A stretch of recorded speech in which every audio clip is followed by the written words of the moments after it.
চারিদিকে মাঠ ঘাট সব শুকিয়ে গেছে, সব জায়গায় ধান উঠছে। মাঝখানে একটা নালায় একটু জল ছিল, ওখানে এই সানুদা এই জলের মধ্যে জল প্রায় শুকিয়ে এসছে, এই সাইজের কই উঠছে সব, আর এই সাইজের শোল উঠছে। গ্রামের মাছ ধরার মানে একটা ভিন্ন পদ্ধতি, পুরো জলে নেমে পাকের মধ্যে হাত দিয়ে দিয়ে মাছ ধরা হবে। ওই বালতিতে মাছ রাখা হচ্ছে, ওই বালতির মধ্যে বেশ সুন্দর সুন্দর সাইজের কই আর শোল। দেখি আমরা একটা মাছ ধরা তুলতে পারি কিনা। এরম ভাবে কাদা ঘেটে ঘেটেই মাছ তুলতে হচ্ছে, এই কাদার মধ্যেই কই আর শোল মাছ। দেখি আমাদের দেখা যায় কিনা, আমাদের ভাগ্যে আছে কিনা একটা মাছ ধরা দেখা লাইভ। এই ছোট মাছ, ছোট কই, পুঁটি মাছ আছে অনেক, আমি দেখতে পাচ্ছি এদিকে। এটা কি মাছ ধরলেন শানুদা? ল্যাটা। ল্যাটা।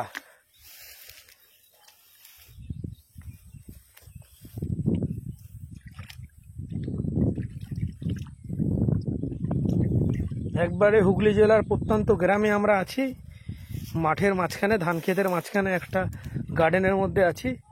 এই গার্ডেনে সব রুক্ষ সূক্ষ্ম দেখাচ্ছে, কিন্তু এই নালার মধ্যে মাছ ভর্তি।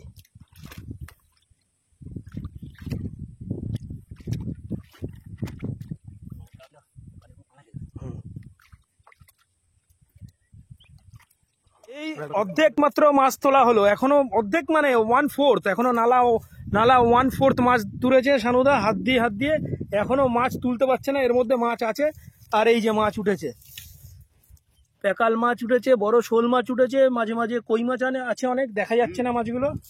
বেশিরভাগই সব পুঁটি মাছ এই নালাতে ছিল।